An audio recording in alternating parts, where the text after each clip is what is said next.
प्रिय छात्रों, आज हम इस वीडियो में सूरदास जी द्वारा रचित दूसरे, तीसरे और चौथे पद का अध्ययन करेंगे। हमारा दूसरा पद है, मन की मन ही माँझ रही, कहिए जाई कौन पे उधो, नाही परत कही। ये जो पद है वो सूरदास जी द्वारा रचित सुरसागर के भ्रमर गीत से लिए गए हैं, जिसमें गोपियां उद्धव को उलाना देते कहती हैं, मन की मन ही मांझ रही, कि हे उद्धव, हमारे मन की इच्छा मन में ही रह गई, हमारे सारे प्रेम मनोरथ मन में ही रह गए, पूरे नहीं हुए। कहिए जाई कौन पे उदो, नाही परत कही। हे उद्धव, अब तुम ही बताओ, हम अपने प्रेम की व्यथा किससे जाकर कहें, क्योंकि जो सुनने वाला था कृष्ण, वो तो हमें छोड़कर चला गया, और दूसरों से विरह व्यथा कही नहीं जाती, दूसरों के सामने विरह व्यथा व्यक्त नहीं हो पाती। अवधि आधार आसावन की, तन मन विथा सही। अब इन जोग संदेशनी सुनी सुनी, विरहनी विरह दही।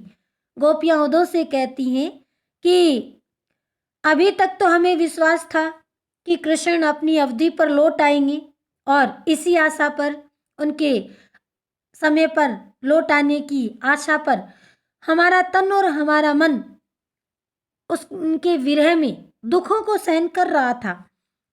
हमारे तन और मन को व्यथित करने वाले वियोग के दिन हम काट रही थी, इसी आशा के साथ कि वो अपने निश्चित समय पर आ जाएंगे।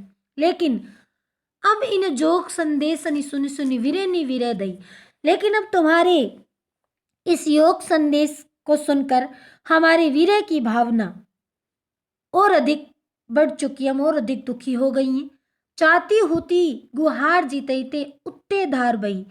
हम जिधर भी अपनी रक्षा की पुकार करती हैं, वहीं से हमें योग की प्रबल धारा बहती हुई दिखाई देती है। सूरदास अब धीर दरई क्यों, मर्यादा न लई। मर्यादा नहीं, मर्यादा, और यहाँ प्रेम की मर्यादा की बात की गई है, लही यानी रखी। गोपियां उद्धव, सूरदास जी कहते हैं कि गोपियां उद्धव से कहती हैं कि उद्धव, अब हम किस प्रकार धैर्य धारण करें। कृष्ण ने तो प्रेम की सारी मर्यादा ही तोड़ दी, लौटने का वचन तो भंग किया ही किया, प्रेम संदेश के स्थान पर योग संदेश भिजवा दिया। अब हम उनसे क्या आशा करें, किस प्रकार हमारे विरह को शांत करें। हमारे हरि हारिल की लकड़ी, मन क्रम वचन नंद नंदन उर, यह दृढ़ करी पकड़ी। यहाँ पर गोपियां कृष्ण के प्रति अनन्य प्रेम भावना प्रकट करती हुई कहती हैं कि उद्धव, कि हमने तो श्री कृष्ण को हारिल पक्षी की लकड़ी के समान मान लिया है, यानी भगवान श्री कृष्ण हमारे लिए हारिल पक्षी की लकड़ी के समान है। जिस प्रकार हारिल पक्षी अपने पंजों में लकड़ी को हर समय पकड़े रखता है, उसे छोड़ता नहीं है, उसी प्रकार मन क्रम वचन नंद नंदन उर, यह दृढ़ करी पकड़ी, कि हमने भी मन वचन और क्रम से नंद के पुत्र को अपने हृदय में दृढ़ता से बसा रखा है। जागत सोवत स्वप्न निशिदिनी, काने काने जकरी।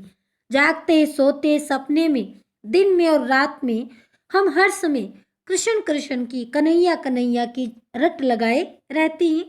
सुनत जोग लगत ऐसो, ज्यों करुई ककरी।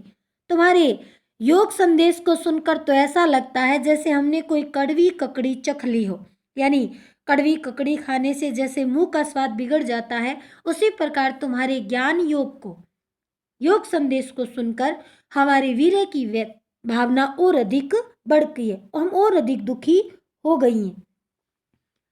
सूतो व्याधि हमको ले आए, देखी सुनी न करी। हे उद्धव, तुम तो हमारे लिए वो रोग लेकर आ गए जिसे न कभी देखा, ना सुना और ना अनुभव किया।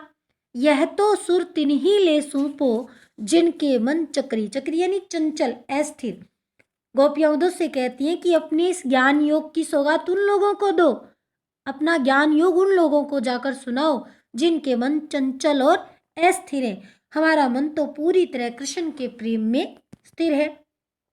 चौथा पद जो है, यहाँ पर गोपियां कृष्ण के प्रति अपने विरह जनित रोष को, क्रोध को प्रकट कर रही और कह रही, हरि है राजनीति पढ़ाए, समुझी बात कहत मधुकर के समाचार सब पाए।